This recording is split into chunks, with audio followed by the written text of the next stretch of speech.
pályázati anyagom elsősorban a Kremzi rezidencia programom alatt készült munkáimat foglalja magába, és elsősorban az identitásom körüli kérdések foglalkoztattak, hogy egy Kelet-Magyarországról jövő képzőművészként, igyekvő és feltörekvő képzőművész nőként hogyan tud érvényesülni mondjuk egy teljesen más kulturális közegben. A műtermi munkát általában én nem a műterembe kezdem. Elsősorban kelet-magyarországi vidéki környezetemből hozok különböző értéktelennek vélt alapanyagokat. Ilyen például egy rozsdás drótköteg, vagy egy érdekesen hajtott, használt textil, és ezeket összegyűjtöm, behozom a műtermembe, és elkezdek játszani velük a klasszikus festészeti, szobrászati technikákat alkalmazva egy hosszas műtermi munka során, egyszer csak műtárgy lesz belőlük. Budapesti közegembe szeretem visszahozni az otthoni emlékeket és az otthoni munkafolyamatokat. Édesanyám varrónő, és a varrás és a textil az szerintem innen jön.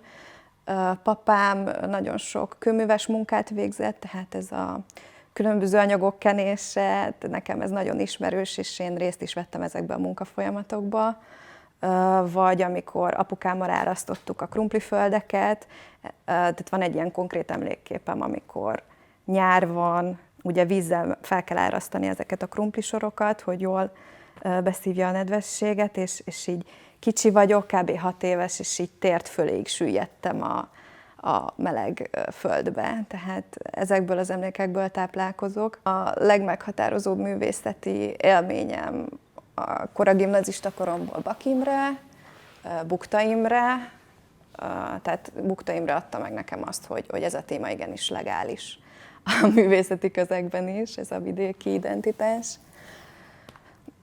Nagyon sok absztrakt festő, aztán utána Éva Hesse, tehát amikor így kezdtem kitekinteni, hogy az absztrakciót esetleg más módon is meg lehet fogalmazni egy ilyen feminin, burjánzó kabátban, és hát sok kortárs is hatással van rám. A jövőképemen egyébként nagyon sokat dolgozok mostanában, mert eddig úgy építettem fel magam, hogy mindig egyre jobb kiállítást, jobb munkákat csinálni, és így nem nagyon terveztem el, hogy mondjuk ebbe a galériába akarok kiállítani, vagy 5 év múlva, nem tudom, ezt a kurátort szeretném megcélozni, és vele valami együttműködést létrehozni. Így mindig csak tényleg a műteremre fókuszáltam, és hogy egy lépéssel előrébb legyek.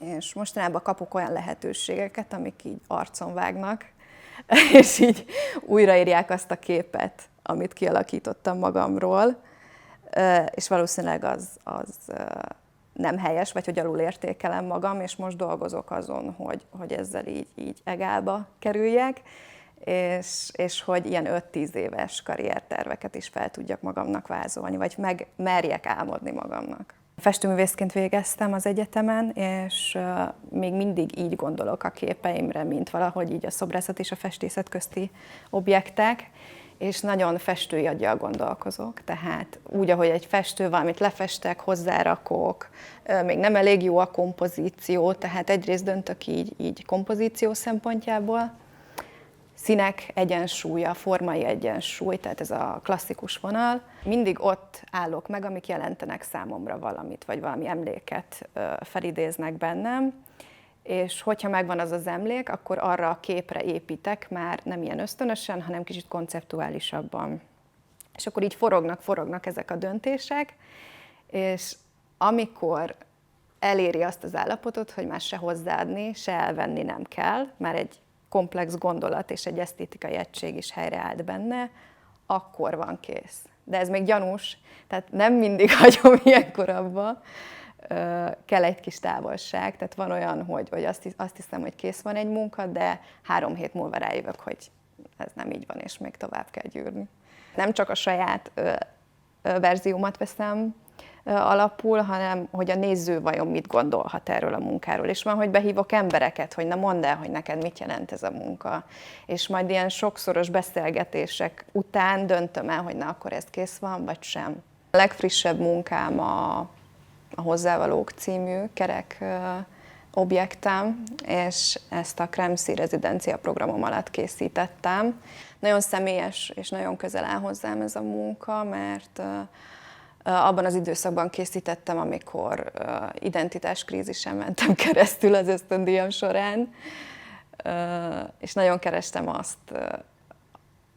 azt a megfogalmazást, hogy hogyan tapasztalnak engem, és hogy látom magam abban a közegben.